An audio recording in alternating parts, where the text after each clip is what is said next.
সবাই একমত হবেন, কিন্তু কিছু অংশে তাই আমরা কি শব্দ দেখলাম। বাংলাদেশের অন্তর্বর্তী সরকারের প্রধান উপদেষ্টা অধ্যাপক ডক্টর মোহাম্মদ ইউনূস পদত্যাগ করতে পারেন এমন খবর পেয়ে সাথে সাথে তার কাছে ছুটে যান জাতীয় নাগরিক পার্টির আহ্বায়ক নাহিদ ইসলাম।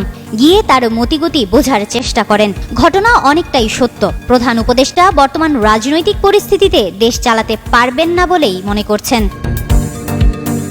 বৃহস্পতিবার সন্ধ্যায় প্রধান উপদেষ্টার বাসভবন রাষ্ট্রীয় অতিথি ভবন যমুনায় গিয়ে তার সাথে সাক্ষাৎ করেন এনসিপির আহ্বায়ক নাহিদ ইসলাম। সেখান থেকে বের হয়ে গোটা পরিস্থিতি নিয়ে বিবিসি বাংলাকে সাক্ষাৎকার দিয়েছেন তিনি। বলেছেন, দেশের চলমান পরিস্থিতিতে স্যারের পদত্যাগের একটা খবর শোনেন।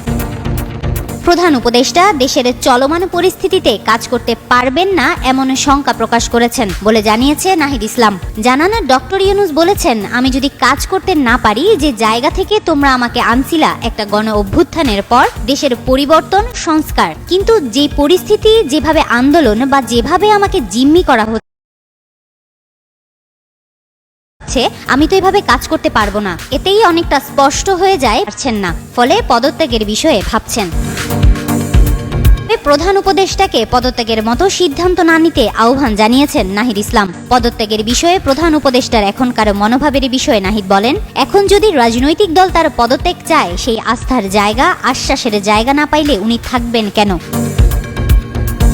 বৃহস্পতিবার অন্তর্বর্তী সরকারের 2 জন উপদেষ্টা এবং জাতীয় নিরাপত্তা উপদেষ্টার পদত্যাগ বা অব্যাহতি চেয়েছে বিএনপি। এ নিয়ে আন্দোলনও করে দলটি।